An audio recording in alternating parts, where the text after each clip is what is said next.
The leather journal fell from Maggie's numb fingers, landing with a wet slap against the storm-soaked stone floor. Above her, the lighthouse groaned like a dying whale, its century-old bones protesting against the Atlantic's fury. She couldn't move, couldn't breathe, couldn't reconcile the careful cursive handwriting she'd known since childhood with words that turned her father from war hero into something unspeakable. Maggie? Jesus Christ! Thomas's voice cracked as he squeezed through the jagged opening behind her, his flashlight beam sweeping across the hidden chamber. At 71, her husband moved with the deliberate caution of a man who learned not to trust his knees, but tonight shock propelled him forward. How much money is that? 260 million. The number felt foreign on her tongue, like speaking a language she'd never learned. Give or take a few thousand. The bills were pristine, vacuum-sealed in plastic that had somehow survived decades of coastal humidity. Stacks upon stacks of them, organized with the same methodical precision that had made Maggie legendary during her 40-year career at the Portland Historical Archives. Even in her horror, she appreciated the system. Denominations separated, dates cataloged, everything in perfect order except for the Nazi eagle stamped on accompanying documents and her father's treacherous signature bleeding across pages of German text. Thunder crashed overhead, shaking loose a shower of mortar from the chamber's ceiling. The storm had been battering Beacon Point for 3 days, the kind of nor'easter that sent sensible people inland and left coastal Maine feeling like the edge of the world.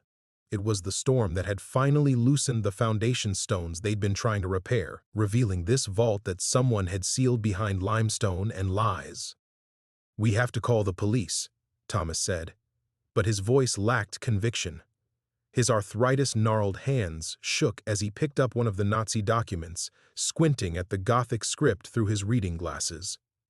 This is evidence of war crimes, isn't it?" Maggie nodded, though the gesture felt disconnected from her body. She'd spent 4 decades preserving historical documents, maintaining careful chains of custody, ensuring that truth survived the passage of time. But this truth felt like swallowing glass.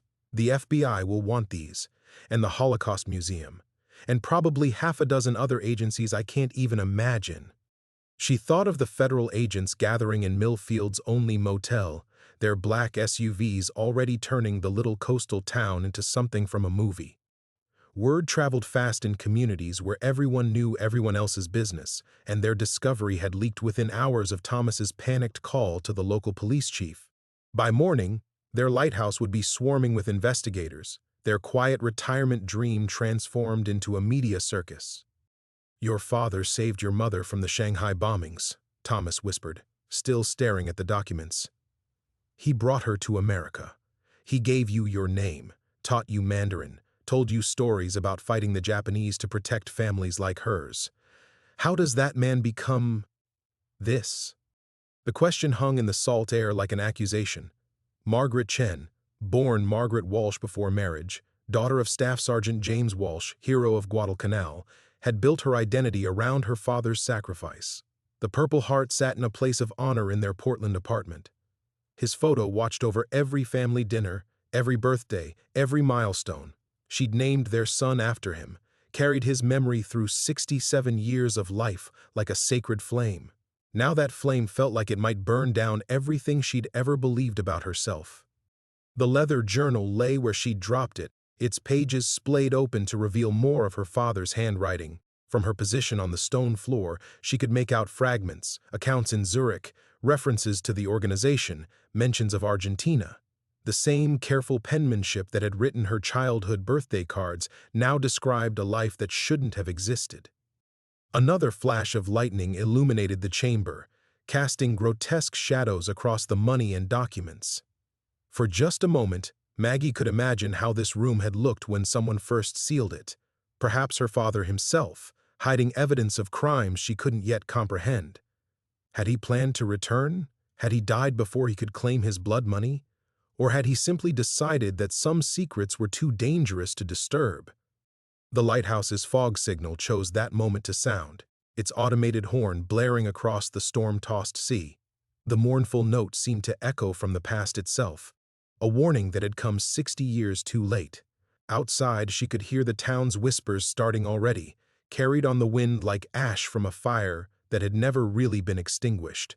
Tomorrow, everything would change. Tonight, she knelt in a hidden chamber full of Nazi gold and her father's lies, learning that sometimes the most devastating discoveries are the ones we make about the people we love most. The past, Maggie was beginning to understand, had teeth, the ordinary world. Maggie's knees protested as she finally pushed herself up from the stone floor, her joints stiff from an hour of kneeling among the remnants of her shattered world. The damp had seeped through her wool pants, leaving dark patches that would remind her of this night for days to come. Above them, the storm continued its assault on the lighthouse, but the sound felt distant now, muffled by the weight of revelation.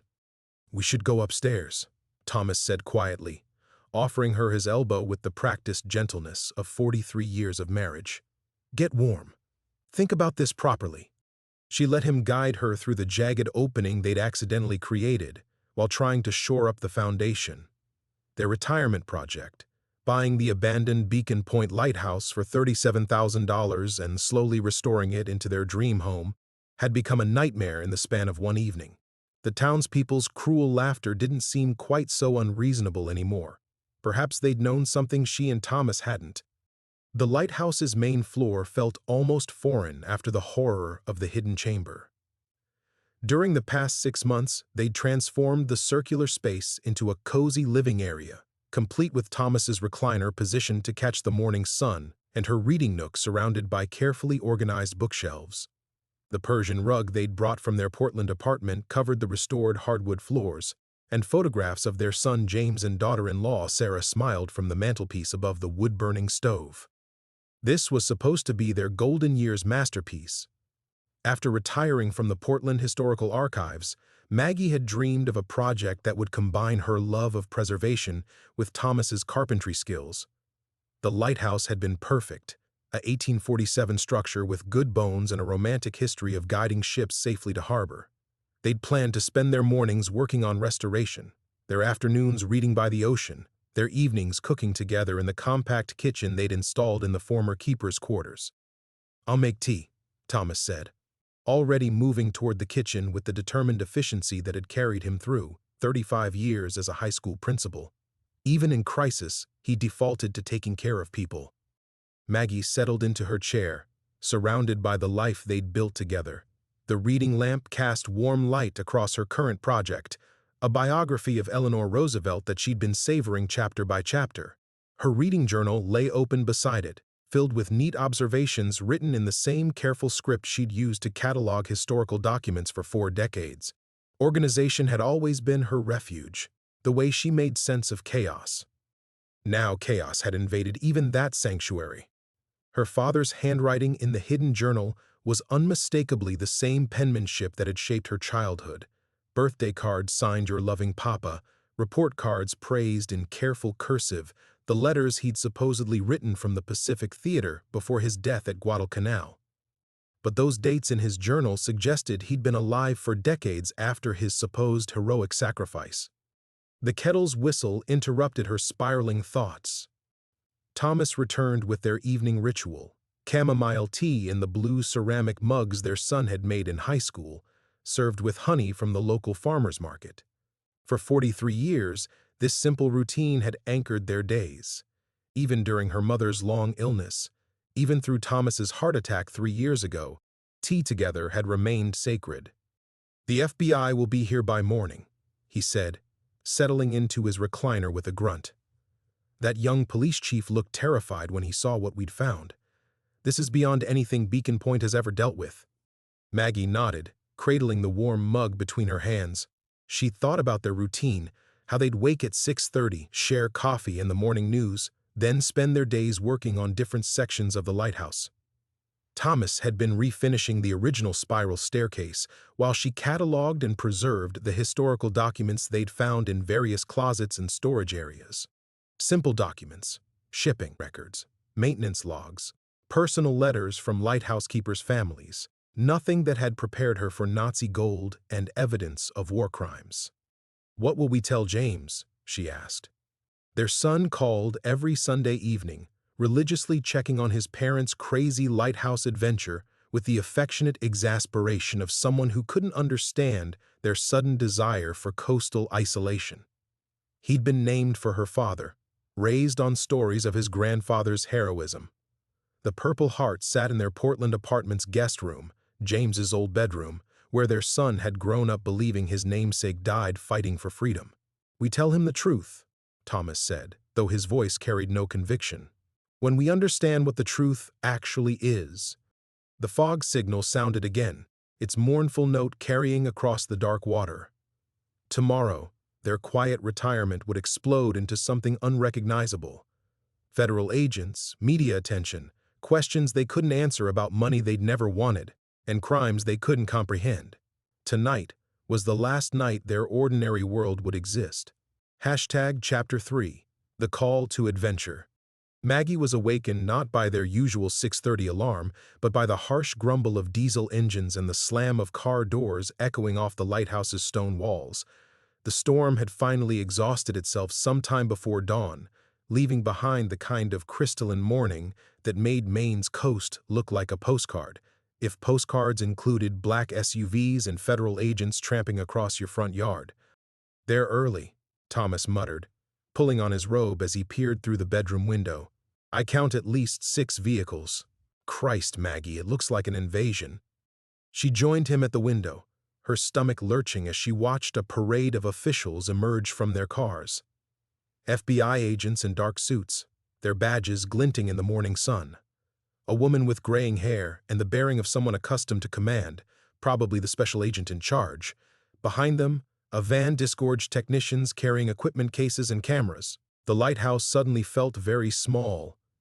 A sharp knock echoed from below, followed by a voice amplified by authority. "Mr. and Mrs. Chen, this is Special Agent Patricia Vance, FBI. We need to speak with you about your discovery." "So it begins," Maggie whispered, but even as the words left her lips, something else caught her attention. A figure stood apart from the Federal Circus, leaning against a rental car parked at the edge of their property. A man in his 60s, wearing an expensive overcoat that looked out of place on the Maine coast. He wasn't looking at the lighthouse or the agents. He was looking directly at their bedroom window, as if he knew exactly where to find them. As their eyes met across the distance, he smiled. It wasn't a pleasant expression. "Thomas," she said slowly, "who is that man by the gray sedan?" Her husband followed her gaze, then frowned. "I don't know. He's not with the federal people. Wrong clothes, wrong attitude." The man raised his hand in what might have been a greeting or a warning. "Should we mention him to the FBI?" Before Maggie could answer, her phone rang. The landline they'd installed because cell service was spotty at the lighthouse, the number they'd only given to family and a few close friends. It rang with the insistent urgency of emergency, cutting through the morning's tension like a blade. She picked up on the third ring. "Hello? Mrs. Chen?" The voice was cultured, speaking English with the faint trace of an accent she couldn't immediately place. "My name is Klaus Weber. I believe you found something that belongs to my family." Maggie's blood went cold. Through the window, she could see the man by the rental car holding a phone to his ear, still smiling up at them. I don't know what you mean." "Of course you do." Weber's voice carried the patience of someone accustomed to being obeyed. "The documents you discovered, some of them bear my grandfather's signature. Oberst Heinrich Weber, SS Ahnenerbe. Perhaps you've seen his name?" The room tilted. Maggie gripped the phone with white knuckles, remembering the Nazi documents scattered among her father's journal and the blood money. She had seen that name, stamped on transfer orders, signed on authentication certificates for stolen artwork in gold. "The FBI is here," she managed to say. "Whatever you want, you'll have to speak with them." "I'm afraid it's not that simple, Mrs. Chen. You see, some of those documents, they implicate living people, people who've spent 70 years building new lives, contributing to their communities, raising families who know nothing of their grandfather's wartime activities." His voice hardened. "People like your father, James Walsh, or should I say, SS Obersturmführer Jakob Werner?" The phone slipped from her fingers, clattering against the hardwood floor. Through the window, she watched Klaus Weber end his call and tuck his phone into his coat pocket. He was no longer smiling. "What is it?" Thomas demanded, but his voice sounded like it was coming from underwater. "Maggie, what did he say?" She couldn't answer. Couldn't form words around the poisonous knowledge that her father might have been not just a Nazi collaborator, but an actual Nazi officer who'd stolen a dead American soldier's identity. The Purple Heart, the stories of heroism, the letters from the Pacific Theater, all of it potentially an elaborate fiction designed to hide war crimes.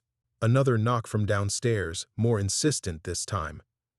"Mr. and Mrs. Chen, we really need to speak with you." But now, there was more than the FBI to consider. Klaus Weber represented something else entirely, descendants of Nazis who'd apparently tracked the stolen money to their lighthouse, people who might be willing to kill to protect family secrets that were supposed to stay buried. Thomas helped her to a chair, his face pale with worry. "We have to go down there.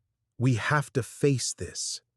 Maggie stared at the dropped phone, its plastic casing cracked from the impact. In the space of one phone call, their situation had transformed from cooperating with federal authorities to being caught between the FBI and people who might see them as threats to be eliminated. She thought of their son James, probably preparing for his morning commute in Portland, blissfully unaware that his grandfather's heroic legacy was crumbling 60 miles away. Of their quiet retirement dream, now shattered beyond repair. Of the choice that lay before them like a chasm they couldn't avoid crossing. They could go downstairs and tell the FBI everything, trusting that federal protection would keep them safe from people like Klaus Weber. Or they could run. Maggie remained frozen in the chair, her mind spinning through possibilities, like cards shuffling in a dealer's hands, each one revealing a different catastrophe. The cracked phone lay at her feet like a broken promise, Klaus Weber's words still echoing, SS Obersturmführer Jakob Werner.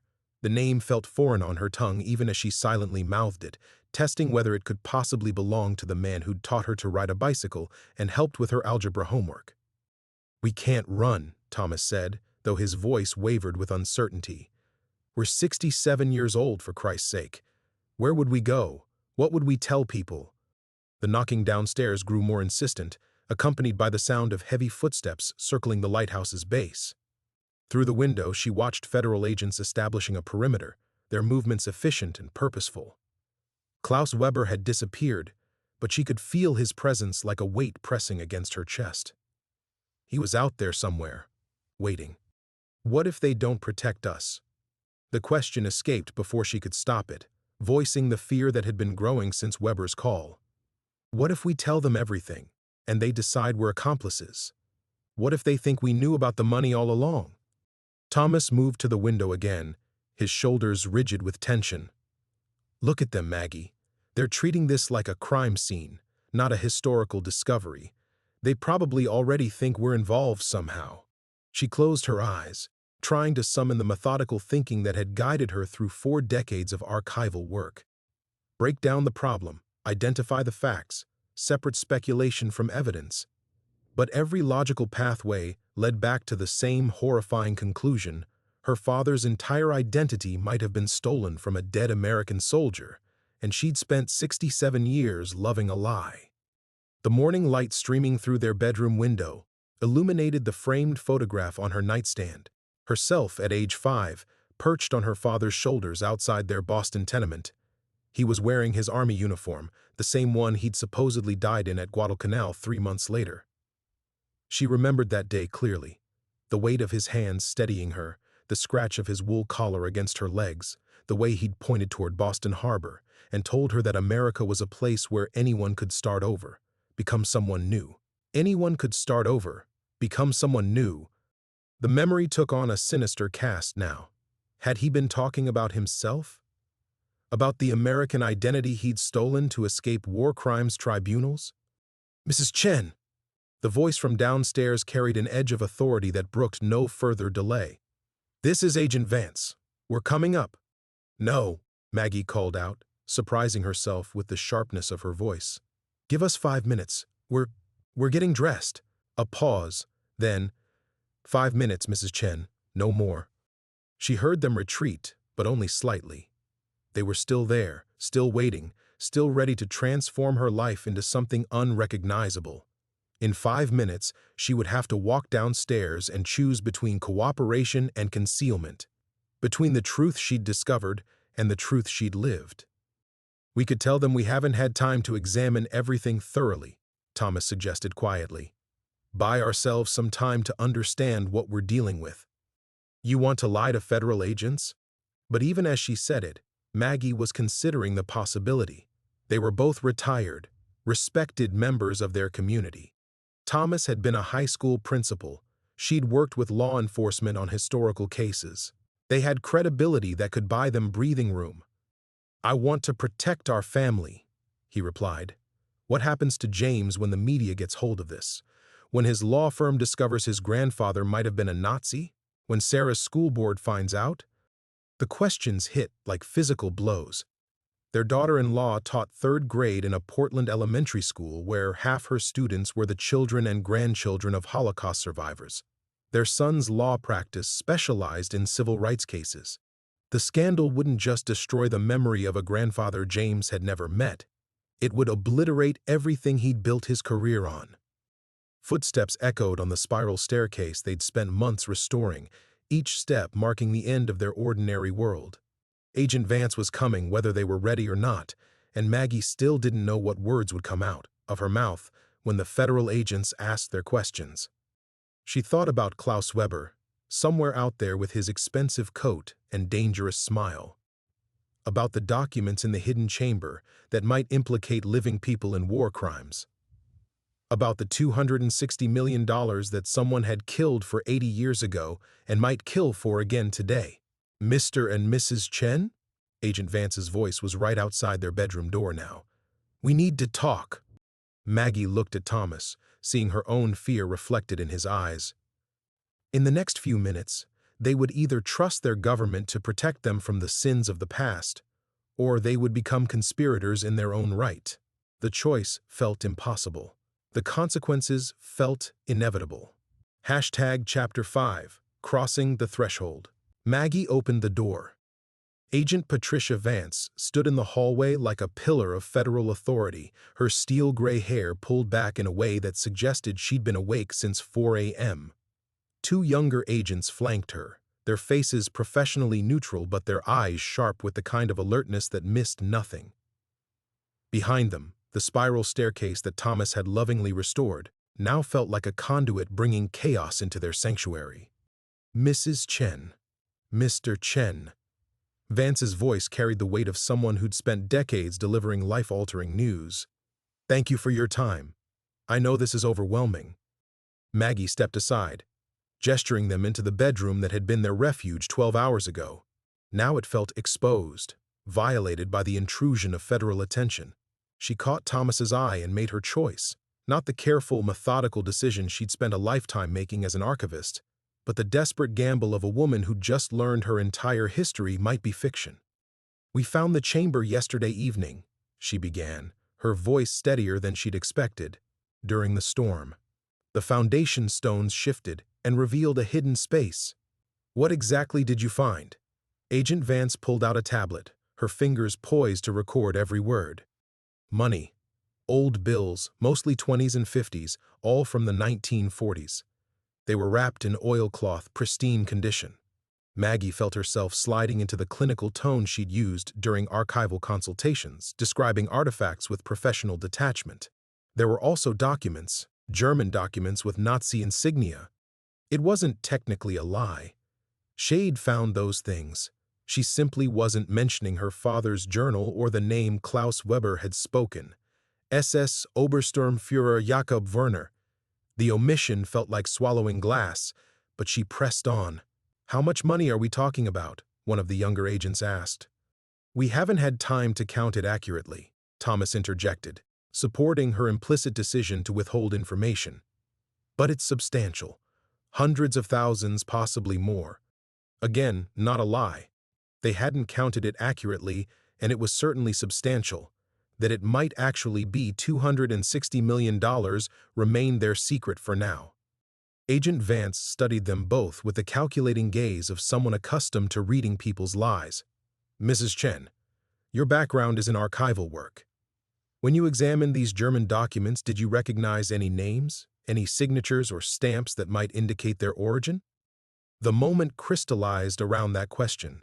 Maggie could feel Thomas's tension beside her, could sense the federal agents waiting for her response. Outside their window, Klaus Weber was somewhere in the Maine morning, carrying secrets that could destroy everything she'd believed about her father.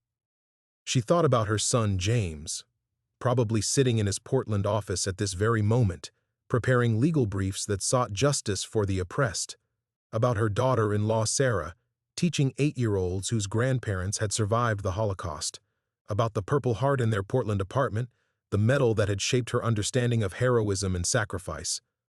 Some names, yes, she heard herself say, but I'd need more time to research them properly, to verify their historical significance. The lie felt like stepping off a cliff. She had recognized names, including one that Klaus Weber claimed belonged to his SS officer grandfather. But admitting that would lead to questions about Jakob Werner, about whether she'd seen that name too, about connections she wasn't ready to confront.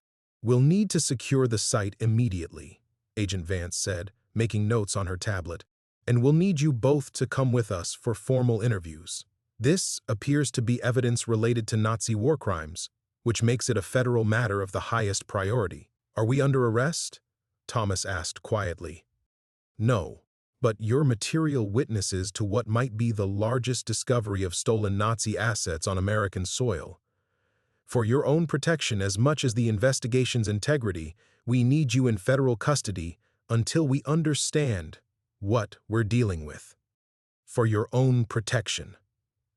The words should have been reassuring, but Maggie thought about Klaus Weber's smile, about the way he'd known exactly where to find them.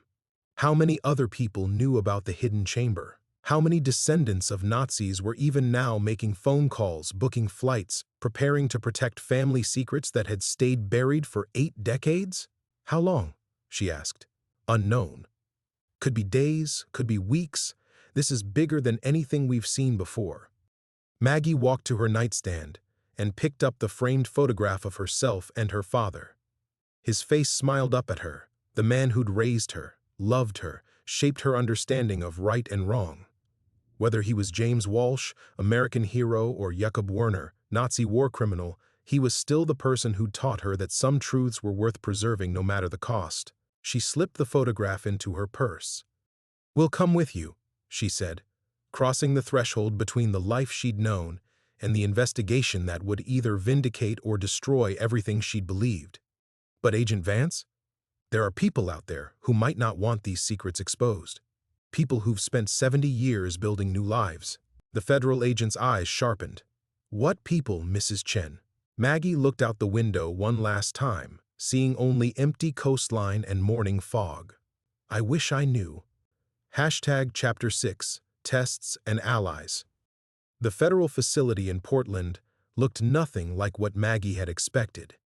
Instead of the sterile government building she'd imagined, they'd been brought to a converted Victorian mansion that served as a regional FBI field office, its oak-paneled rooms and Persian rugs creating an oddly civilized atmosphere for what felt like the end of her world. Agent Vance led them to a conference room where coffee waited in bone china cups, a small kindness that somehow made everything worse. Maggie wrapped her hands around the warm porcelain and tried to steady herself as 3 federal agents arranged files across the mahogany table like tarot cards, revealing an unwelcome future. "Before we begin," Agent Vance said, settling across from them with the patience of someone who'd conducted thousands of interviews, "I want you to understand that this investigation involves multiple federal agencies. The Treasury Department, given the currency, the State Department because of international implications, and the Justice Department's Office of Special Investigations." Thomas shifted uncomfortably. The Nazi hunters. Among other responsibilities, yes. Agent Vance opened a thick folder, revealing photocopied documents that made Maggie's stomach clench. Even from across the table, she could see the Nazi eagles and swastikas, the Gothic script that had haunted her nightmares since Klaus Weber's phone call. "Mrs. Chen, you mentioned recognizing some names. We'd like you to walk through these documents and tell us everything you can." The first photograph showed a transfer order dated March 1943, authorizing the movement of confiscated Jewish assets from a processing center in occupied Poland to what appeared to be a staging area in occupied France. Maggie forced herself to examine it with professional detachment, but her hands trembled as she turned the page. "This signature," she said, pointing to a barely legible scrawl at the bottom of the page. "Heinrich Weber, Oberst, SS Ahnenerbe." The Ahnenerbe was Hitler's organization for researching supposed Aryan heritage. They were involved in looting cultural artifacts from occupied territories. Agent Vance made notes without looking up. "How do you know about the Ahnenerbe specifically?" "Research consultation work. I helped authenticate documents for a Holocaust restitution case about 5 years ago." The lie came easier this time, though the truth was more complicated. She knew about Heinrich Weber because Klaus had mentioned his grandfather by name 2 hours ago, and she'd spent the drive to Portland remembering everything she could about SS organizational structure. The second document made her blood freeze. It was a personnel transfer order, moving someone from the European theater to what appeared to be a prisoner of war camp in Maine. The name at the top of the form had been partially obscured by water damage, but she could make out enough letters to confirm her worst fears: SS Obersturmführer J. Werner. "This one's harder to read," she managed, sliding it back across the table without meeting Agent Vance's eyes. "The water damage is too extensive." But Agent Vance was studying her face now, not the document. "Mrs. Chen, is there something you're not telling us? Because your reaction suggests you've seen this name before." The question hung in the air like smoke from a fire she couldn't extinguish. Maggie felt the weight of Thomas's attention, the expectation of the federal agents, the ghost of Klaus Weber's voice promising that her father had been someone else entirely. In the space between heartbeats, she made another choice that would either save her family or damn them all. "I need immunity," she said quietly. "Before I tell you anything else, I need guarantees that my family won't be prosecuted for things they didn't know about." The room went still. Agent Vance set down her pen and leaned back in her chair, her expression shifting from professional courtesy to something harder. "Mrs. Chen, are you confessing to a crime?" "No. But I think I'm about to reveal one." Thomas reached for her hand under the table, his palm damp with nervous sweat. They'd been married 42 years, and he could read her decisions in the set of her shoulders, the tightness around her eyes. He knew she was about to cross another line they couldn't uncross. "The documents in the hidden chamber," Maggie began, her voice barely above a whisper.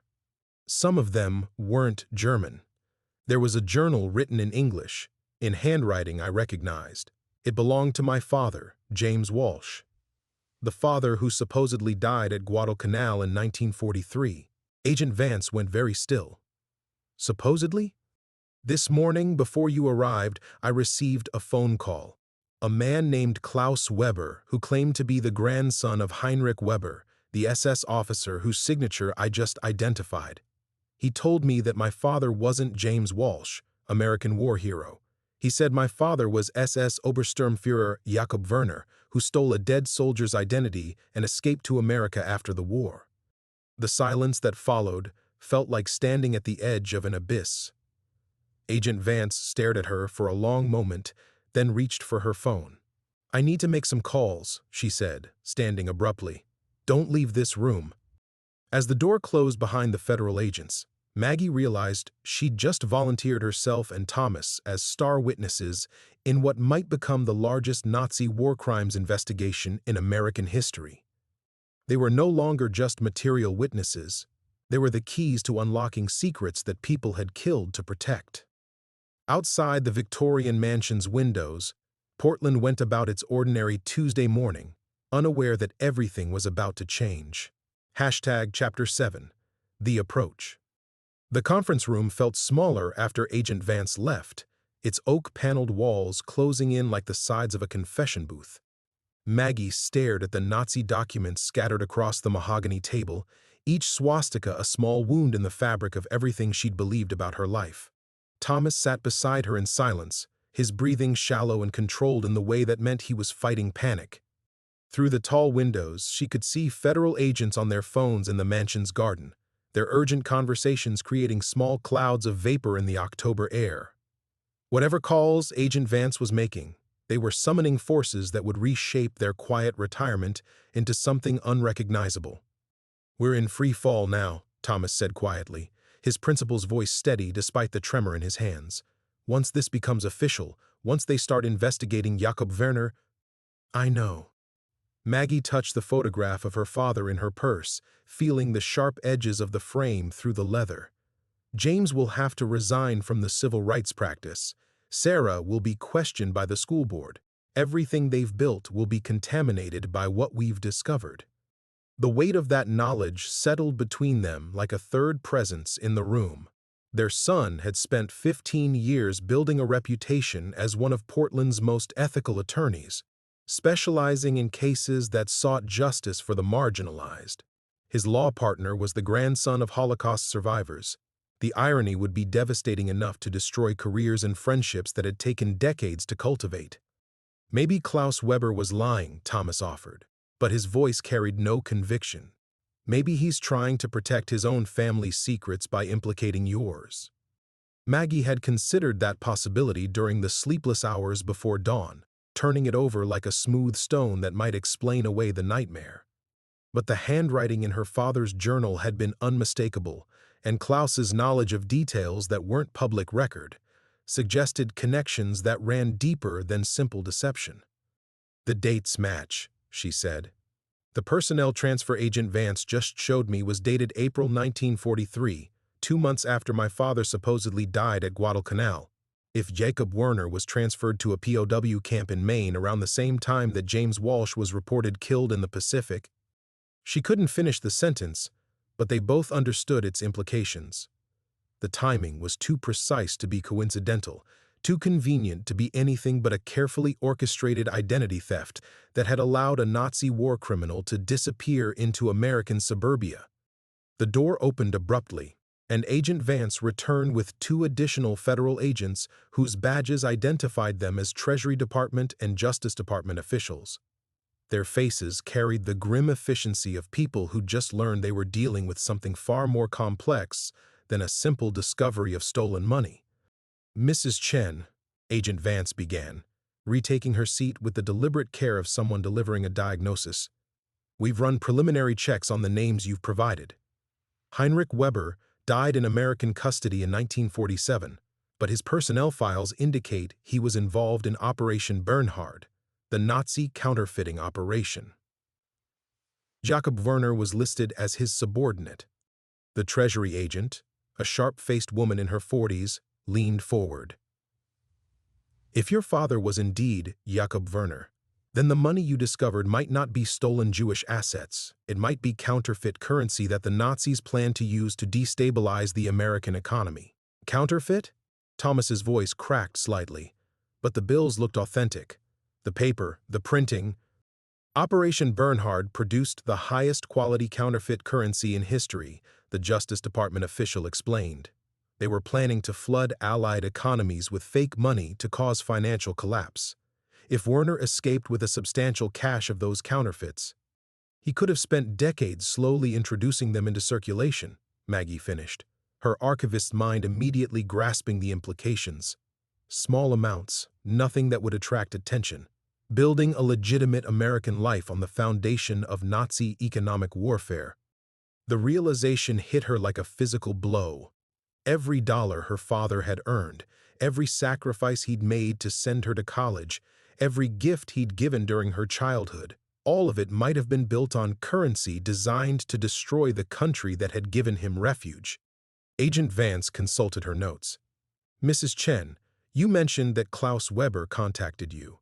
Did he indicate whether other people knew about the hidden chamber, whether there might be additional descendants of Nazi operatives who are aware of your discovery?" The question exposed the true danger of their situation. If Klaus Weber could track them down within hours of their discovery, others could too. The hidden chamber might have contained evidence that implicated families across the country. American families who'd spent 70 years believing their patriotic grandfathers had died heroes' deaths, not knowing they'd been war criminals living under stolen identities. "He knew our address," Maggie said. "He knew about the lighthouse purchase, knew we'd found something. Someone's been watching us." The federal agents exchanged glances that confirmed her worst fears. They weren't just witnesses anymore. They were potential targets in a conspiracy that reached back 8 decades and forward into the present moment.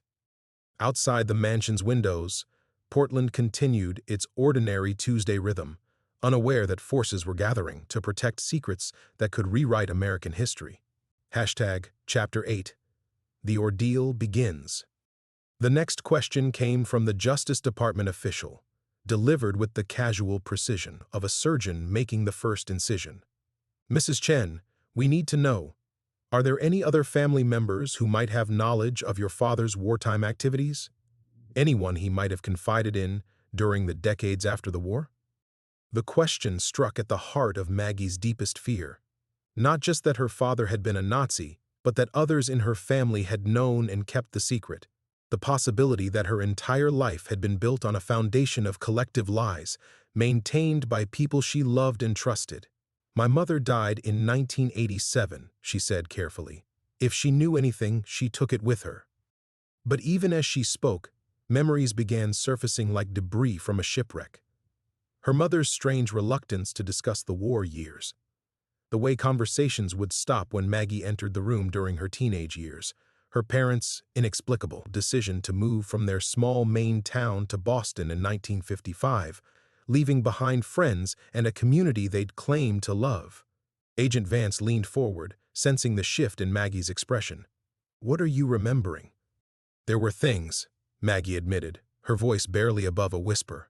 "Conversations that stopped when I walked into the room, questions about the war that my father would never answer. I always thought it was because the memories were too painful, because he'd lost friends.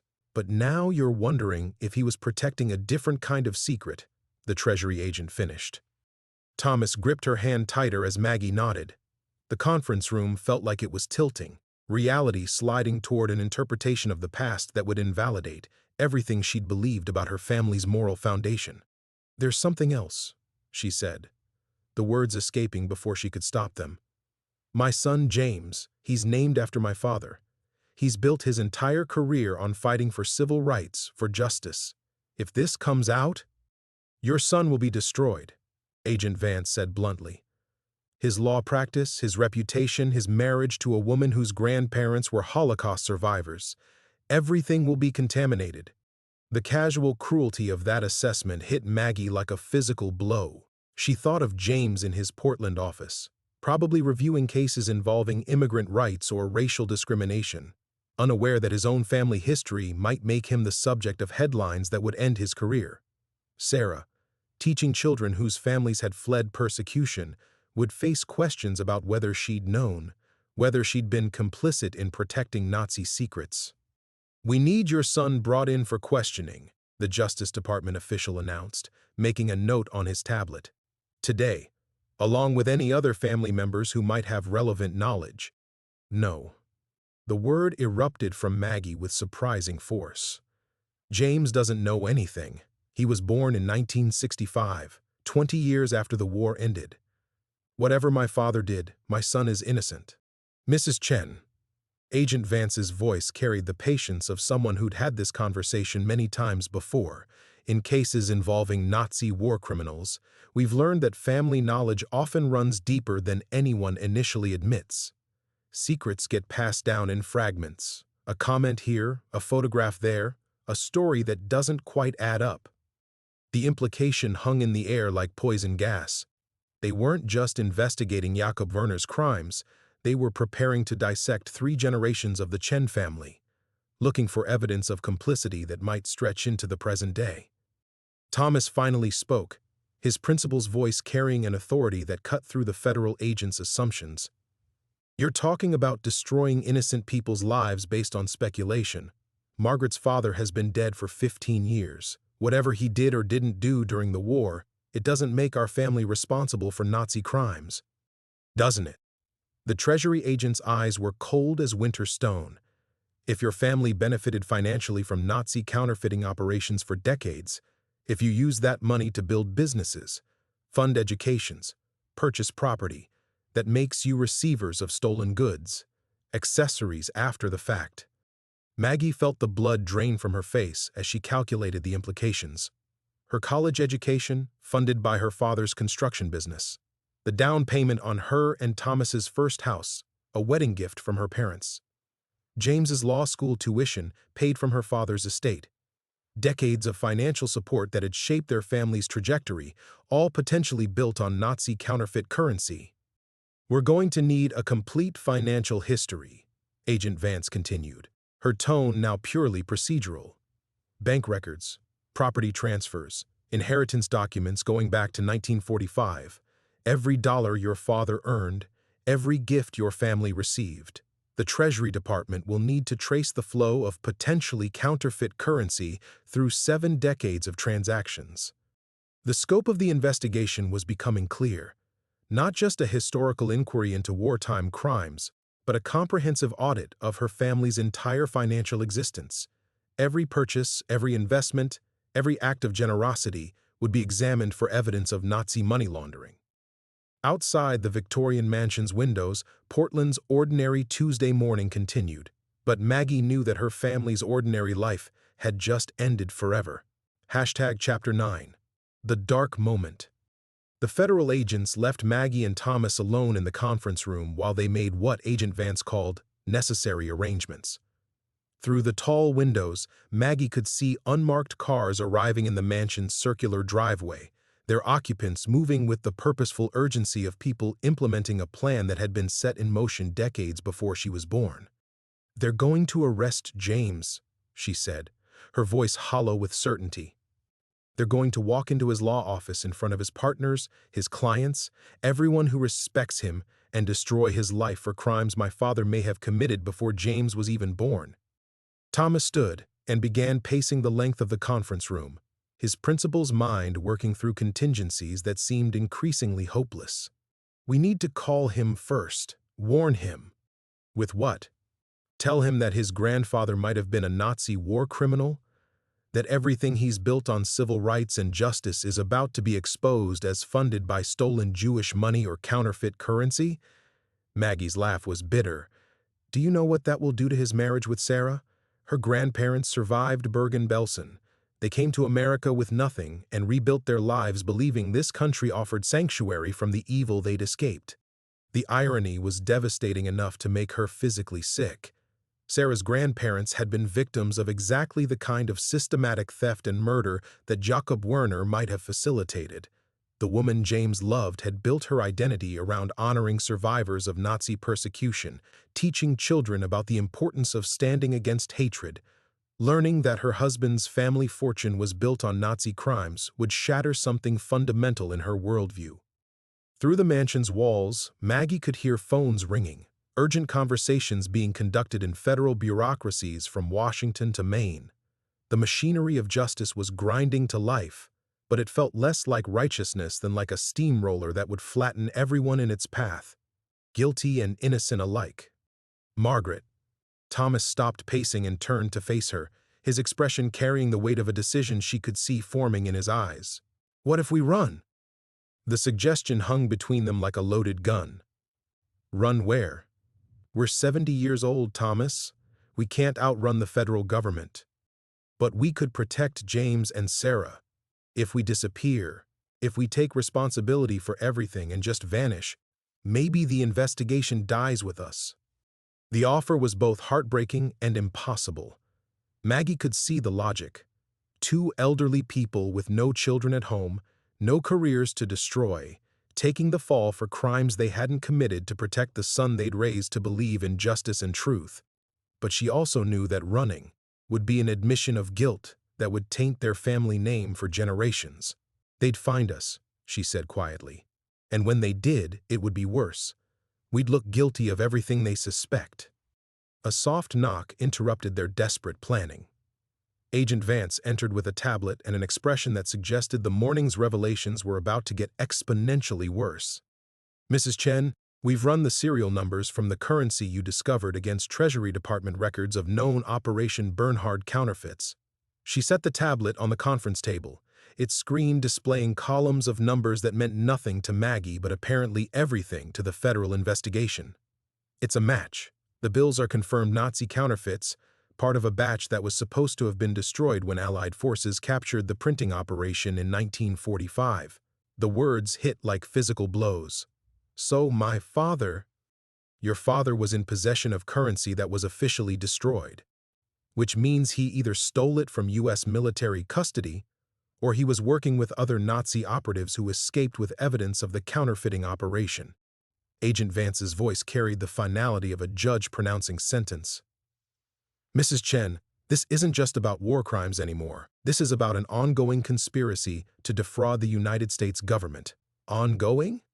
Thomas's voice cracked. The serial numbers suggest this cache was part of a larger operation.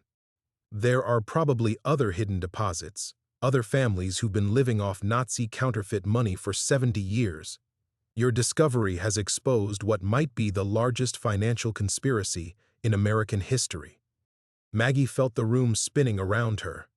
They weren't just collateral damage in a historical investigation.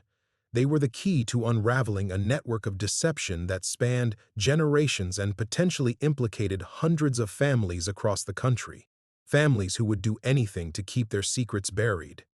Which means, Agent Vance continued, consulting her tablet, that you're both now material witnesses in a federal investigation that could lead to prosecutions under the Patriot Act, the RICO statute, and international war crimes tribunals. Outside the mansion's windows, Portland continued its ordinary Tuesday morning, but Maggie knew with crystalline certainty that her family's ordinary life, and possibly their lives themselves, were already over. The silence that followed Agent Vance's pronouncement stretched like a taut wire, ready to snap. Maggie stared at the tablet screen, watching the columns of serial numbers blur as tears she refused to shed gathered in her eyes. Each number represented more than counterfeit currency. It was evidence of a betrayal so profound it rewrote the fundamental story of who she was. "There's more," Agent Vance said, her voice gentler now, as if she recognized she was delivering a final blow to people already broken. She touched the tablet screen, revealing a new document. "We found this in the Federal Archives after cross-referencing your father's assumed name with Operation Bernhard personnel files." The document was a U.S. Army intelligence report dated September 15, 1945. Maggie's eyes found her father's photographs, both of them. On the left, Technical Sergeant James Walsh in his Pacific Theater uniform, the man she'd grown up believing was her heroic father. On the right, a grainy surveillance photo labeled Jakob Werner, suspected war criminal, whereabouts unknown. They were the same person. But it was the text below that shattered everything she thought she knew about love, sacrifice, and redemption. Subject Werner approached U.S. intelligence at Normandy POW facility, with offer to provide information about Operation Bernhard counterfeiting operation in exchange for new identity and safe passage to United States. Intelligence officers approved arrangement under classified Operation Paperclip protocols. Subject provided locations of 3 major counterfeit currency caches and detailed intelligence about Nazi plans for economic warfare against Allied nations. Subject successfully assumed identity of deceased soldier James Walsh and was relocated to Maine under federal protection. The room tilted around Maggie as the truth crystallized with horrible clarity. Her father hadn't been a war criminal who stole an identity. He'd been a Nazi collaborator who'd made a deal with American intelligence. The United States government had known exactly who Jakob Werner was and had deliberately helped him disappear into American society. "My father was a federal informant," she whispered, the words tasting like ash. "The government knew. They helped him." Agent Vance nodded grimly. Operation Paperclip was highly classified. "We brought Nazi scientists, intelligence officers, and other assets to America in exchange for information and expertise. Your father's knowledge of the counterfeiting operation was considered valuable enough to warrant protection." Thomas gripped the edge of the conference table, his knuckles white. "So he was working for America?" He was working for himself, the Treasury agent corrected sharply. The deal protected him from war crimes prosecution, but it didn't absolve him of what he'd done. And according to this report, he was supposed to turn over all counterfeit currency in his possession. The money you found suggests he held back a significant cash for personal use. The betrayal was layered like geological strata, each revelation exposing deeper corruption. Her father had betrayed the Nazi regime to save his own life, then betrayed his American handlers to secure his family's financial future. Every moral foundation of her childhood had been built on systematic deception that reached into the highest levels of government. The federal agents who handled his case are all dead, Agent Vance continued, consulting another document. The classified nature of Operation Paperclip means there are no living witnesses who can testify about the original agreement, which leaves us with a Nazi war criminal who violated his immunity deal and a family that's been living off the proceeds for 70 years. Maggie felt something inside her chest crack like ice under pressure. He wasn't the man I thought he was. None of it was real. But even as she spoke those words, contradictory memories flooded back. Her father teaching her to read, staying up all night when she had pneumonia, walking her down the aisle at her wedding with tears in his eyes. The man who'd held her during thunderstorms and helped her with algebra homework and told her she could be anything she wanted in America, the land of second chances. He loved me, she said, the statement both desperate and defiant. Whatever else he was, whatever he'd done, he loved his family. Love doesn't excuse war crimes, the Justice Department official said coldly, and it doesn't excuse defrauding the government that gave him sanctuary. Thomas stood abruptly, his chair scraping against the hardwood floor with violent finality. Enough. You've made your point. Jakob Werner was a Nazi who made a deal to save his life and then cheated on that deal. But Margaret isn't Jakob Werner. Our son isn't Jakob Werner. You want to prosecute a dead man for crimes committed 80 years ago? Go ahead. But leave his family alone. Agent Vance's expression carried the weary patience of someone who'd heard this argument before. Mr. Chen, your family benefited from stolen money for decades. Your son's entire career was built on wealth obtained through fraud. Under federal law, that makes you all accessories after the fact, whether you knew the truth or not. Outside the mansion windows, Portland's October afternoon was ending, shadows lengthening across a city that continued its ordinary rhythms while Maggie's world collapsed into something unrecognizable. She understood now that there would be no redemption, no justice, no clean resolution, only the terrible knowledge that love and evil could coexist in the same heart, and that the people we trust most are capable of deception so profound they rewrite history itself. The silence stretched for what felt like hours after Agent Vance's final pronouncement, but Maggie's watch showed only 3 minutes had passed. 3 minutes since her world had finished collapsing, since the last foundation stone of her identity had crumbled into dust. The federal agents were still speaking, something about asset seizure and criminal referrals, but their voices seemed to come from underwater, distant and distorted. Then Thomas did something that surprised everyone in the room, including Maggie. He laughed. It wasn't hysteria or despair. It was the deep, genuine laughter of a man who'd spent 43 years as a high school principal dealing with bureaucrats who mistook procedure for wisdom. The sound cut through Agent Vance's legal recitation like a bell. "You know what I find fascinating?" Thomas said, his voice carrying the authority that had once silenced rowdy teenagers and intimidated school board members. "You people talk about justice, but you're more interested in covering up your own government's mistakes than in finding the truth." Agent Vance's tablet paused mid-scroll. "Excuse me? Operation Paperclip. Your own documents prove the U.S. government made a deal with Jakob Werner. You gave him immunity, you gave him a new identity. You relocated him to Maine under federal protection." Thomas's principal voice was building momentum, and Maggie recognized the tone he used when he was about to dismantle a particularly arrogant superintendent. "But now that the deal has become embarrassing, you want to prosecute his family for crimes your own government authorized." The Justice Department official shifted uncomfortably. "The legal framework has evolved since 1945. Standards for—" "The legal framework," Thomas interrupted. doesn't allow you to retroactively criminalize agreements your predecessors made in good faith. If Jakob Werner violated his deal by keeping counterfeit currency, that's a contract dispute with the federal government, not a criminal conspiracy by his family. Maggie watched her husband transform before her eyes, shedding the role of grieving son-in-law and assuming the mantle of protector she'd fallen in love with 5 decades ago. For the first time since discovering the hidden chamber, she felt something other than despair stirring in her chest. Moreover, Thomas continued, pulling out his phone, I'm curious what a federal judge will say about interrogating elderly citizens without counsel present, threatening their family members, and attempting to seize assets based on classified operations that may themselves have violated international law. Mr. Chen, you're not under arrest, Agent Vance said quickly. You're free to leave at any time. Are we? Thomas raised an eyebrow, because it sounded very much like you were planning to arrest our son and seize our property regardless of our cooperation. Something had shifted in the room's dynamic. The federal agents, who'd controlled the narrative for hours, suddenly looked like people who'd overplayed their hand.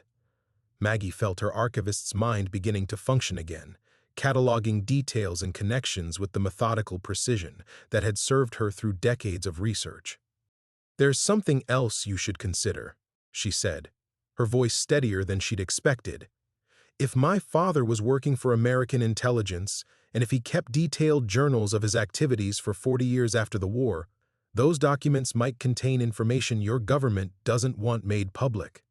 She saw Agent Vance and the Treasury official exchange a glance that confirmed her suspicion. They weren't just investigating Jakob Werner's crimes. They were trying to control information that could expose Operation Paperclip to scrutiny that would embarrass multiple federal agencies. The journal entries I read, Maggie continued, feeling strength return to her voice, mentioned other names, other locations, other families involved in similar arrangements. My father wasn't operating alone, was he? There's an entire network of Operation Paperclip families who've been living under assumed identities for 70 years. The silence that followed was answer enough. Which means, Thomas said, understanding the implications immediately, that prosecuting our family would require acknowledging a classified operation that could implicate hundreds of other families. Families who might have significant political and economic influence after 7 decades in American society. Maggie felt something she hadn't experienced since finding the hidden chamber: hope, not for redemption or absolution, but for leverage. They weren't just victims of historical conspiracy, they were witnesses to ongoing government cover-ups that reached far beyond one elderly couple in a lighthouse. We need an attorney, she said firmly. Not because we're guilty of anything, but because we're in possession of information that powerful people want to remain buried. Mrs. Chen, Agent Vance began, but Maggie cut her off. No, we're done talking without legal representation. You want the journals, the documents, the complete story of Operation Paperclip? Then you negotiate with our lawyer, you provide immunity agreements in writing, and you guarantee our family's protection from whatever network of people has been keeping these secrets for 70 years. For the first time since the federal agents had arrived, Maggie felt like herself again, a researcher who understood that information was power and that even the most devastating truths could be weapons in the right hands. Agent Vance closed her tablet with a sharp click that echoed through the mansion's conference room like a gavel striking wood. Her expression had shifted from bureaucratic authority to something approaching genuine concern, or perhaps calculation. Mrs. Chen, I understand your position, but you need to understand the scope of what you're dealing with. She leaned forward, her voice dropping to a tone that suggested confidentiality rather than interrogation. The families you mentioned, the other Operation Paperclip beneficiaries, some of them have had 70 years to establish themselves in very influential positions, corporate boards, political offices, judicial appointments. These aren't people who will allow their family histories to be exposed without a fight. Thomas felt Maggie's hand find his across the table, her fingers cold but steady. Are you threatening us or warning us? I'm telling you that the moment you walk out of this room and hire an attorney, you'll be declaring war on people who have resources you can't imagine. People who've killed to protect smaller secrets than this. Agent Vance's words carried the weight of someone who'd seen such conflicts before. The smart play is to cooperate fully, accept the immunity deal we're prepared to offer, and disappear quietly into witness protection. The offer hit Maggie like a physical blow. Witness protection meant abandoning the lighthouse that had become their sanctuary, giving up their identities just as her father had done, becoming different people to serve the same government that had orchestrated decades of deception. The irony was almost poetic in its cruelty. "No," she said, the word emerging with surprising force. "I won't disappear. I won't change my name and pretend to be someone else to protect your agency from embarrassment. I've lived my entire life as the daughter of a lie. I won't become a lie myself." The Treasury agent, who'd been silent during the exchange, finally spoke. "Mrs. Chen, we've identified at least 47 families with similar backgrounds, families who've built dynasties on money that shouldn't exist. If this information becomes public, it will destabilize financial markets, destroy political careers, and potentially compromise ongoing national security operations." "Good," Thomas said flatly. "Maybe it should." Maggie felt something crystallizing inside her chest, not hope or despair, but purpose. For weeks, she'd been drowning in the revelation that her father was someone she didn't recognize, but she was beginning to understand that she had a choice. She could allow that betrayal to define her, or she could use the truth to ensure no other family would be haunted by similar deceptions. "We're going to hire an attorney," she announced, standing with the authority of someone who'd made an irrevocable decision. "We're going to demand full disclosure of Operation Paperclip records, and we're going to make sure that every family affected by this conspiracy knows the truth about their history." Agent Vance's expression hardened. "Mrs. Chen, you're making a mistake that could cost you everything. Everything was already taken from us the moment my father decided to trade his crimes for a new identity." Maggie's voice carried the steel that Thomas had fallen in love with 5 decades ago. "The only thing we have left is the choice to stop the cycle of deception." The federal agents began gathering their materials with the efficient movements of people accustomed to negotiations going badly. But as Agent Vance reached for her briefcase, she paused. "There's one more thing you should know," she said, her voice carrying reluctant respect. "The other families we've identified? They've been watching your lighthouse since the storm exposed the hidden chamber. We're not the only ones who know what you found." The words sent ice through Maggie's veins. "What do you mean?" "I mean, you're not just taking on the federal government, Mrs. Chen. You're taking on people who've had 70 years to establish their own networks, their own resources, their own methods of protecting family secrets." Agent Vance snapped her briefcase closed. "You have 48 hours to reconsider our offer. After that, we can't guarantee your protection." As the federal agents filed out of the conference room, Maggie felt the weight of Thomas's gaze. She knew what he was thinking, that she'd just committed them to a battle they couldn't possibly win against opponents they couldn't even identify. But she also knew, with the certainty that had guided her through decades of archival research, that some truths were worth dying for. "We need to call James," Thomas said quietly, "and we need to get back to the lighthouse before dark." Maggie nodded, understanding that they were no longer just protecting themselves or their son. They were now the guardians of a secret that could destroy dozens of families, or free them from the same lies that had poisoned her own life. The final confrontation was no longer approaching. It had already begun the moment she'd chosen truth over safety. Outside the mansion's windows, Portland's afternoon was fading into an October dusk that seemed filled with watching eyes. The drive back to Beacon Point felt like traveling through a landscape that had fundamentally changed while they were gone, though Maggie knew the transformation was in her perception rather than the main coastline. The familiar curves of Route 1 seemed sharper, the shadows between the pine trees deeper, and every car that appeared in Thomas's rearview mirror carried the potential for threat. They'd left the lighthouse that morning as elderly retirees protecting a family secret. They were returning as targets in a conflict they barely understood. Thomas kept checking his phone at red lights, waiting for James to return their increasingly urgent calls. Their son was somewhere in Boston, probably in a client meeting, blissfully unaware that federal agents now considered him an accessory to crimes committed before his birth. The irony wasn't lost on Maggie that she was racing to protect James from the same kind of deception that had shaped her own childhood. Except this time she would be the one choosing how much truth he could handle. "There," Thomas said, pointing to a black sedan that had been behind them for the past 15 miles. "Third time I've seen that car since Portland." Maggie turned to look, her archivist's eye automatically noting details. Massachusetts plates, tinted windows, a careful distance that spoke of professional surveillance rather than coincidental travel. Agent Vance's people? Maybe. Or maybe the other families she mentioned. Thomas's hands tightened on the steering wheel. Either way, they want to see what we do next. What they did next, Maggie realized, would determine not just their own fate, but the future of dozens of families who'd built their lives on Operation Paperclip's foundations. She'd spent her career organizing documents that told stories of the past. Now she was living through events that would become someone else's historical archive, assuming anyone survived to write the true account. The lighthouse appeared around the final curve like a monument to stubbornness, still standing despite decades of storms, still projecting defiance against the darkening sky. But as Thomas turned into their driveway, Maggie saw immediately that something was wrong.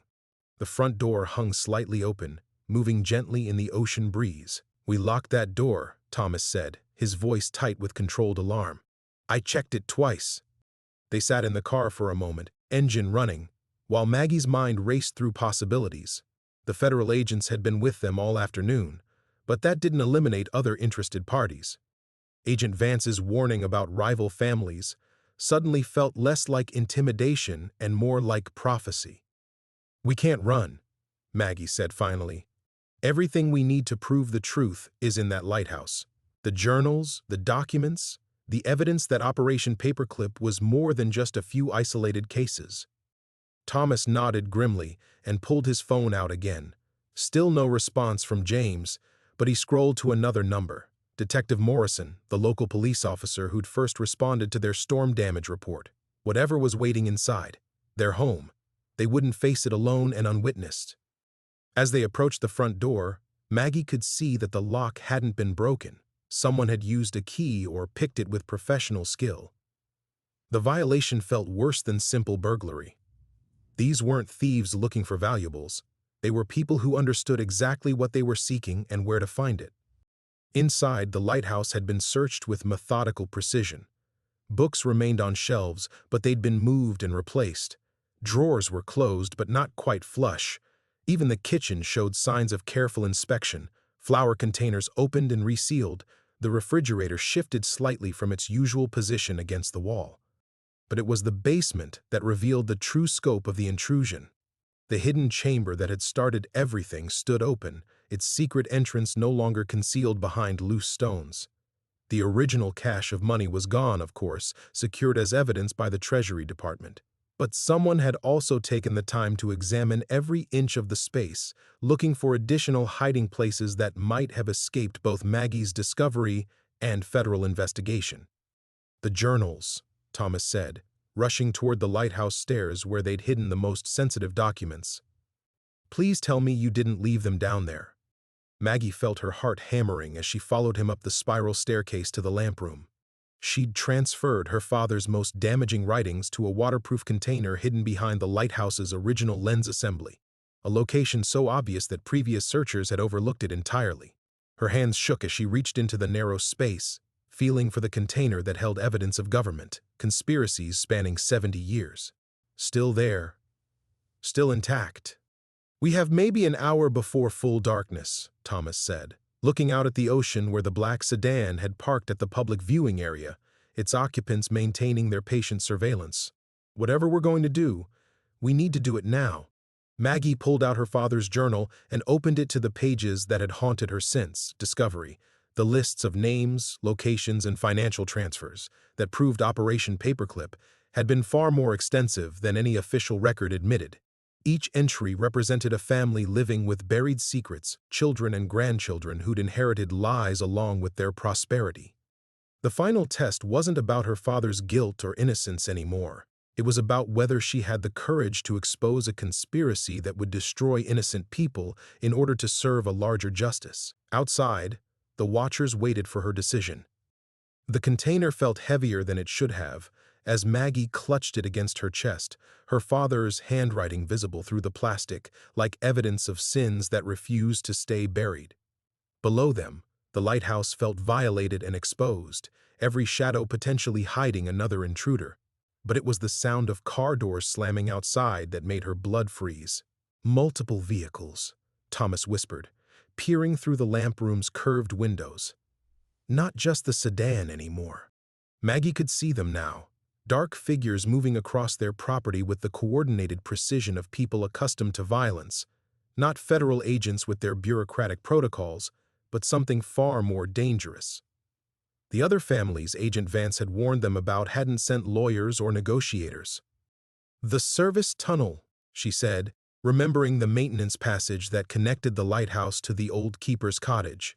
"We can—" The front door exploded inward with a crash that reverberated up the iron stairs like thunder.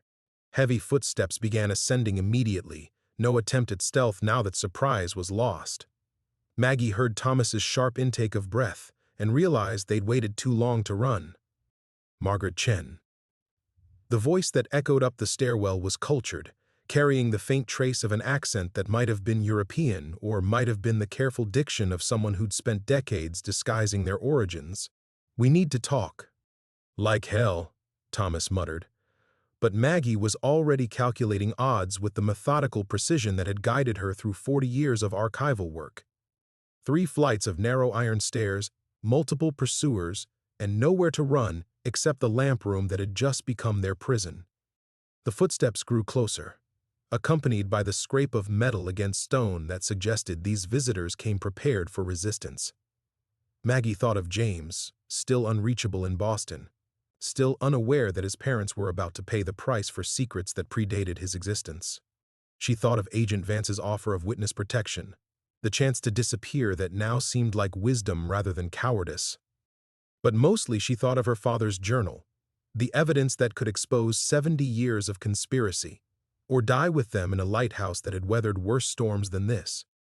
"Mrs. Chen, we know you're up there." The voice was closer now, maybe 2 flights down. "We also know what you found in that chamber. My family has been protecting our version of those secrets for 3 generations. We're not about to let you destroy everything our grandfather built." The words hit Maggie like physical blows. Not federal agents or Treasury officials, but descendants of other Operation Paperclip families, people whose prosperity and position depended on maintaining the same lies that had poisoned her own life. Children and grandchildren who'd inherited not just wealth, but the responsibility for covering up their ancestors' crimes. "How many of you are there?" she called down, surprising herself with the steadiness of her voice. "Enough." A different speaker now, younger, with the kind of confidence that came from never having to question one's place in the world. "And we're not the only ones watching. The moment you called that attorney in Portland, you triggered alerts that have been in place for decades. There's an entire network of families with too much to lose." Thomas was frantically trying his phone, but Maggie could see the futility in his movements. Detective Morrison wouldn't arrive in time, even if he managed to get through. The federal agents who'd offered protection were probably back in Portland, congratulating themselves on a negotiation they thought had ended in stalemate. The footsteps reached the lamp room level. Maggie found herself face to face with 3 people who could have been neighbors or colleagues, well-dressed, middle-aged, the kind of Americans who sat on charity boards and sent their children to elite colleges.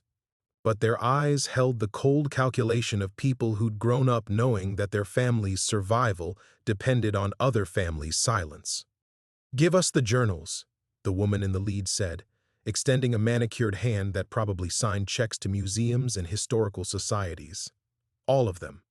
Every document your father left behind." "And then what?" Maggie clutched the container tighter. "You kill us anyway to protect Lee's reputation?" "We're not murderers, Mrs. Chen. We're people protecting our children from the sins of our grandparents." The woman's voice carried genuine regret, "But we've had 70 years to establish contingencies. If you force us to choose between your life and our family's destruction," She didn't need to finish the sentence. Maggie looked at Thomas, seeing in his eyes the same calculation she was making. They could surrender the documents and hope these people honored their word, or they could fight for a truth that would destroy innocent descendants along with the guilty ancestors. But as her father's journal pressed against her chest, she realized there was a third option, one that would require more courage than she'd ever needed before.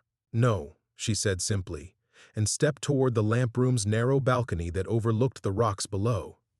The ocean wind hit Maggie's face like a slap as she stepped onto the narrow balcony, the container pressed against her chest like armor made of truth. Below, waves crashed against the rocks with the same relentless rhythm that had been her companion for months, but now the sound felt like a countdown to something irreversible. "Mrs. Chen, step back from the edge." The woman's voice had lost its cultivated calm. "You're not thinking clearly." But Maggie had never thought more clearly in her life. The balcony was barely 3 feet wide, designed for lighthouse keepers to service the beacon, not for elderly women making impossible choices. One step forward would take her beyond the railing. The fall would kill her instantly and destroy the documents that 3 generations had died to protect or suppress. 70 years, she said, her words carried away by the wind but somehow still audible in the lamp room behind her. 70 years of lies, and you want to buy another 70 with our blood. Thomas appeared at her shoulder, his presence solid and warm against the October chill. "Whatever you're thinking, Maggie, there has to be another way." She turned to look at him, this man who'd shared her life without ever knowing her father's true name, and saw in his eyes not fear but understanding. He knew her well enough to recognize when she'd reached the point where principle mattered more than survival. "The documents don't die with us," she called back to their captors. "I sent copies to our attorney in Portland, to our son in Boston, to the Portland Press-Herald. The lies came easily, supported by decades of organizing information and understanding how truth propagated through systems. You can kill us, but you can't kill what we've already set in motion." The younger man pushed past the woman, his composure cracking. "You're bluffing. We've been monitoring your communications for days." "Have you been monitoring my lawyer's communications, my son's email accounts, the newspaper's tip line?" Maggie shifted the container to one hand, letting it dangle over the railing where the wind could catch it. "I've been an archivist for 40 years. I know how to preserve information and how to ensure its survival." Below them, she could see additional figures moving near the base of the lighthouse, more family members, or perhaps federal agents who'd finally realized that their carefully controlled situation was disintegrating. Detective Morrison's patrol car was pulling into the drive, his headlights cutting through the gathering darkness. "The police are here," Thomas said, hope creeping into his voice. But the woman laughed, a sound without humor. Detective Morrison's grandfather worked for the same railroad company that employed half the Operation Paperclip families in Maine. "Do you really think local law enforcement is going to choose your truth over 3 generations of economic stability?"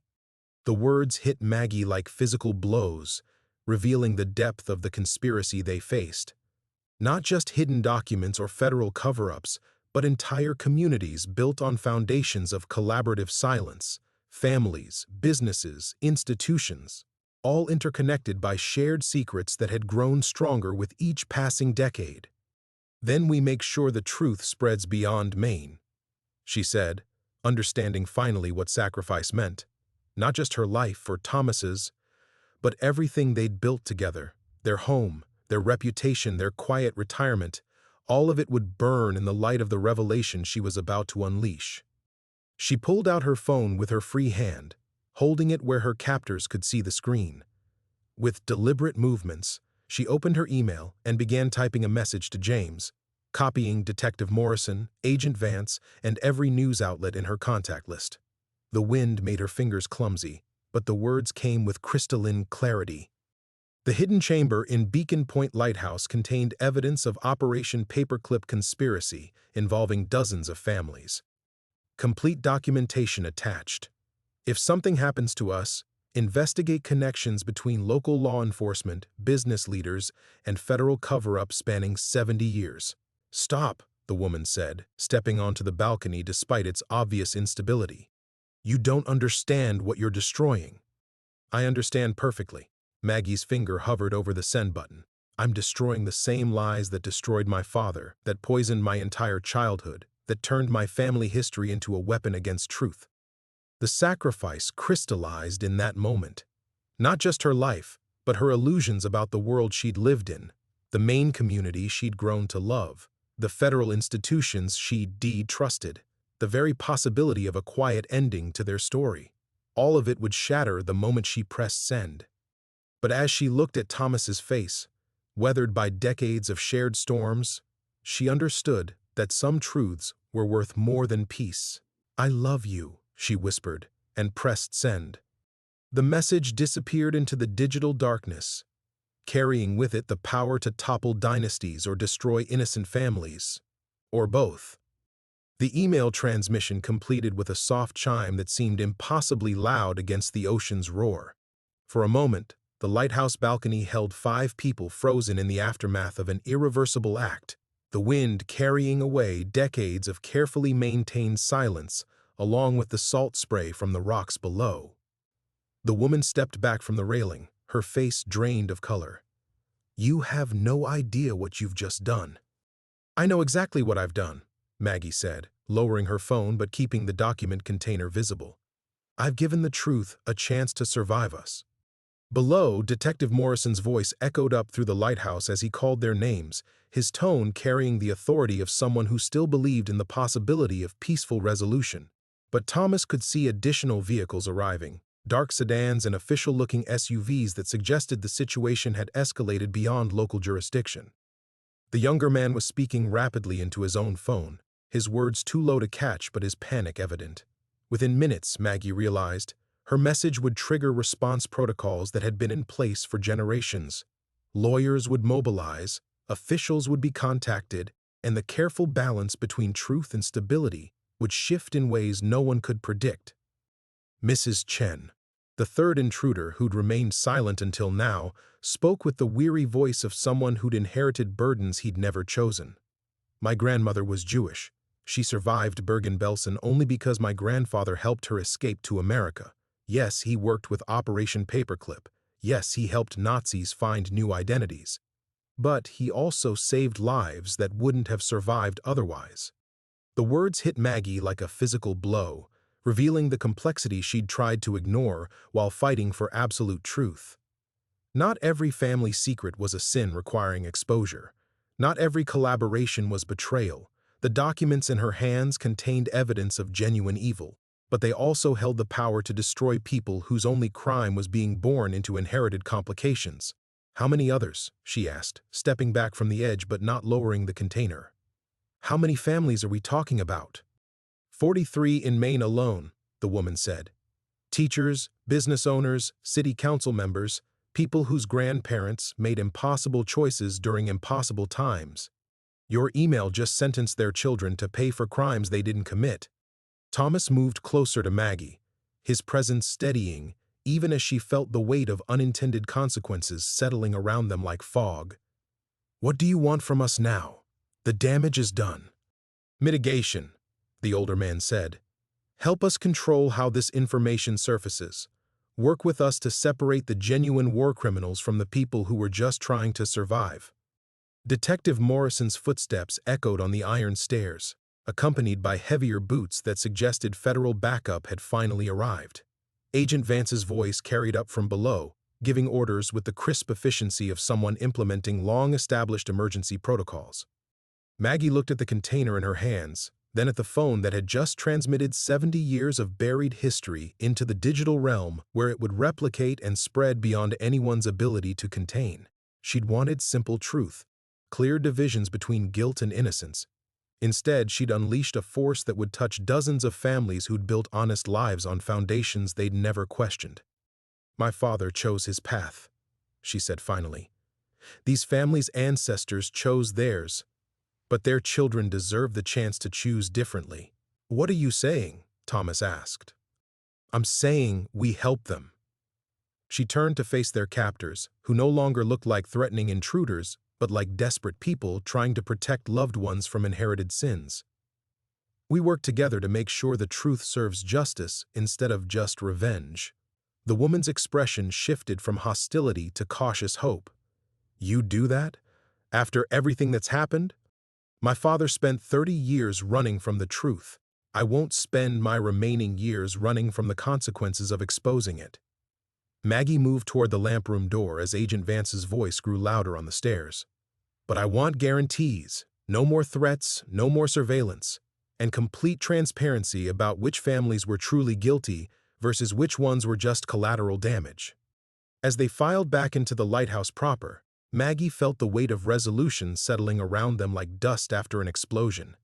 The immediate crisis was over, but she understood that the real work was just beginning. Somewhere in Boston, James was probably reading an email that would shatter his understanding of his family history. In Portland, journalists were receiving information that could topple local dynasties or destroy innocent reputations. The truth was finally free, but freedom came with responsibilities none of them had anticipated. As Agent Vance's footsteps reached the lamp room level, Maggie realized that survival was only the first step toward understanding what justice actually meant when the past refused to stay buried. Agent Vance reached the lamp room with his weapon drawn, but stopped short at the sight of 6 people standing in careful negotiation rather than confrontation. His eyes moved from Maggie's tear-streaked face to the container still clutched in her hands, then to the strangers who'd transformed from intruders into reluctant allies. "Mrs. Chen, are you all right?" His voice carried the controlled tension of someone prepared for violence but hoping for resolution. "We're all right," she said, though the words felt strange in her mouth. Nothing was all right, and perhaps nothing ever would be again. But they were alive, and the truth was loose in the world, and somehow that felt like enough. "Agent Vance, these people have information you need to hear." The next 3 hours blurred together in a cascade of statements, negotiations, and careful documentation. The lighthouse filled with federal agents, local police, and eventually lawyers whose emergency retainers had been activated by panicked phone calls across New England. Detective Morrison moved through it all with the bewildered efficiency of a small-town officer thrust into a conspiracy that predated his birth. By dawn, the immediate crisis had crystallized into a complex investigation that would reshape understanding of post-war immigration throughout Maine. The 3 families represented by Maggie's captors agreed to full cooperation in exchange for prosecutorial discretion that would protect descendants who'd committed no crimes. Agent Vance's team began the delicate process of separating genuine war criminals from people who'd simply inherited complicated histories. But it was Thomas who asked the question that mattered most: what happens to us now? The answer came in stages over the following weeks. Their lighthouse became a crime scene, then a historical site, then gradually, improbably, home again. James arrived from Boston the day after the confrontation, his face carrying the shell-shocked expression of someone whose family history had been rewritten overnight. He spent hours in the hidden chamber, reading his grandfather's journal with the careful attention of a man trying to understand how lies could masquerade as love for 70 years. "I keep thinking about all the stories Mom told about her father," he said to Maggie as they walked the rocks below the lighthouse one morning. "The war hero who died fighting for freedom. Were any of them true?" "The love was true," Maggie replied, though she wasn't entirely certain she believed it. "He loved us enough to try to protect us from what he'd done. Maybe that was the only truth he had left to give." The media attention proved both blessing and curse. Reporters arrived daily for the first month, drawn by the dramatic revelation of Nazi gold hidden in a Maine lighthouse. But the story that emerged was more complex than headlines could capture, a narrative about impossible choices, inherited guilt, and the price of survival in a world where moral certainty was a luxury few could afford. Some families were destroyed by the investigation that followed. 3 prominent Maine businessmen faced federal charges when evidence emerged of their grandfathers' direct participation in war crimes. But other families found unexpected relief in finally acknowledging histories they'd carried in secret for generations. Support groups formed, connecting descendants of Operation Paperclip families who'd never known they shared common ground. Maggie discovered she'd changed in ways that surprised her. The woman who'd once organized her life around careful systems and predictable routines now found herself comfortable with ambiguity. She testified before congressional committees, consulted with Holocaust historians, and gradually became an unlikely advocate for restorative rather than purely punitive justice. The money, $260 million in pristine 1940s currency, went to a foundation that provided reparations to families whose assets had been stolen during the war. Maggie insisted on transparency in every distribution, understanding finally that her father's true legacy lay not in the wealth he'd hidden, but in her decision to ensure it reached the people from whom it had originally been taken. Thomas proved more resilient than either of them had expected. The man who'd worried about her obsession with the lighthouse's mysteries now spent his days helping coordinate the complex logistics of historical justice. He developed an unlikely friendship with Agent Vance, who visited monthly to check on their progress and share updates from the ongoing investigation. "You know," Thomas told her one evening as they sat in the lamp room watching the sunset, "I used to think retirement was about putting the past behind us. Turns out it was about finally having time to face it properly." The lighthouse itself became a museum, its hidden chamber transformed into an exhibition about the complexity of moral choice during wartime. Visitors came not just to see where Nazi gold was discovered, but to grapple with questions about truth, family, and the weight of inherited responsibility. On quiet days, when the tourists were gone, and the investigators had returned to their offices, Maggie would climb to the lamp room and think about her father. She'd never know whether his final years brought him peace or continued torment, but she'd learned to carry his story, all of it, the collaboration and the love, the betrayal and the protection, without being crushed by its weight. The truth had indeed set them free, but freedom, she discovered, was not an ending. It was the beginning of learning how to live with knowledge that could never be unknown, in a world where justice was more complicated than she'd ever imagined. The new beginning. 1 year later, Maggie Chen stood in the lighthouse's lamp room, polishing the brass fittings with the methodical care that had once defined her entire existence. But something fundamental had changed in her relationship with order. Where she'd once imposed rigid systems to control an unpredictable world, she now maintained the lighthouse's mechanisms as an act of stewardship, tending something larger than herself without needing to master it completely. The morning tour group had just departed, their voices still echoing up from the rocks below where they lingered to discuss what they'd learned. Today's visitors included a Holocaust survivor from Boston, 2 college students researching family histories, and a retired federal judge whose own investigation had been triggered by Maggie's revelations. Each brought different questions to the Lighthouse Museum, but all left carrying the same weight of complexity that had become Maggie's constant companion. The afternoon group canceled. Thomas called from the base of the lighthouse. "Storm warning came through. Want to take the boat out, while we still can?" Maggie smiled at the suggestion. 6 months ago, Thomas had surprised her by purchasing a small sailboat, something he'd dreamed about for decades but never pursued. Now, they spent their free afternoons navigating the waters around Beacon Point, learning to read wind patterns and trust their instincts in ways that felt both practical and metaphorical. As they prepared the boat, Maggie noticed a familiar figure walking up the lighthouse road. Agent Vance approached with his characteristic purposeful stride, but his expression carried news rather than urgency. Over the past year, his monthly visits had evolved from official check-ins to something approaching friendship. "Mrs. Chen, Thomas." He joined them at the small dock, accepting Thomas's offer of coffee from the thermos they'd packed. "I wanted to update you on the Hoffman case before the news breaks tomorrow." Maggie felt her stomach tighten. The Hoffman family represented the most complicated thread in their ongoing investigation, descendants of a Nazi scientist whose post-war research had contributed to medical breakthroughs that saved thousands of lives, but whose wartime experiments had killed dozens of concentration camp prisoners. "They're taking the plea agreement," Vance continued. "Full disclosure of their grandfather's activities, cooperation with victim identification, and significant financial contribution to the reparations fund. In exchange, no prosecution of family members for concealment. It wasn't perfect justice. Nothing ever was, Maggie had learned. But it was movement toward acknowledgement, toward the kind of restorative process she'd come to believe mattered more than pure punishment. "How many cases are still pending?" Thomas asked. 14 families under active investigation. 3 more facing potential criminal charges.